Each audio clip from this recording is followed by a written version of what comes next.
ఇవాళ తెలంగాణ ప్రభుత్వం పైన రైతాంగం మొత్తం కూడా అన్నదాతలందరూ కూడా తీవ్రమైనటువంటి ఒక ఆగ్రహాన్ని వ్యక్తం చేస్తూ ఉన్నారు. ప్రభుత్వ తీరు పైన ప్రధానంగా రైతు భరోసా డబ్బుల విషయంలో ఏదైతే విడతల వారీగా డబ్బులు ప్రభుత్వం ఇస్తుంది కాబట్టి దీంట్లో చాలా ఇబ్బందులు మాకు ఎదురవుతా ఉన్నాయి.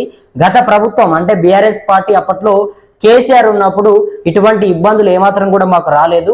ఒకేసారి పంట పెట్టుబడికి మొత్తం కూడా సంబంధించినటువంటి డబ్బులని రైతు బంధు పేరిట ఎన్ని ఎకరాలు ఉన్నా కూడా ఆనాడు బీఆర్ఎస్ ప్రభుత్వం మా ఖాతా లోపల జమ చేసింది.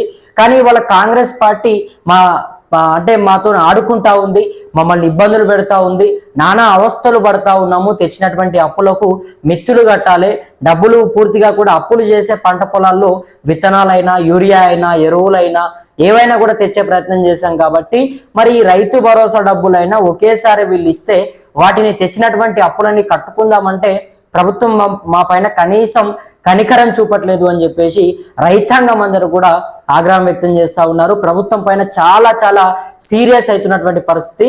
అయితే ప్రధానంగా ముఖ్యమంత్రి మంత్రుల పనితీరు తెలంగాణ రైతాంగానికి నచ్చట్లేదు. అసలు ఏం జరుగుతుంది మొత్తం కూడా మాట్లాడదాం. అంతకంటే ముందుగా ప్రతి ఒక్కరు కూడా మన ఛానల్ని కింద ఉన్నటువంటి సబ్స్క్రైబ్ బటన్ ని నొక్కి సబ్స్క్రైబ్ చేసుకోండి. ఇక తెలంగాణ రాష్ట్రంలో రైతు భరోసా ఈ పథకం చాలా కీలకమైనటువంటి పథకం. ఎందుకంటే ఎవరికి ఏ పథకం పెట్టినా కూడా ఫ్రీ బస్సు కానీ రకరకాల పథకాలు ఉన్నాయి. వేరే వేరే పథకాలు ఉన్నప్పటికీ కూడా తెలంగాణలో రైతులకు సంబంధించినటువంటి పథకాలే కీలకంగా ఉంటాయి.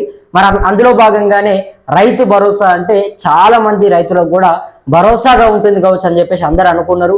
సో రైతులందరికీ కూడా 15,000 రూపాయలు ప్రతి ఏటా మా ప్రభుత్వం అధికారంలోకి వచ్చినటువంటి మొదటి 100 రోజుల నుంచే ఇస్తాము అని చెప్పేసి రేవంత్ సర్కార్ ఆనాడు మాటిచ్చే ప్రయత్నం చేసింది.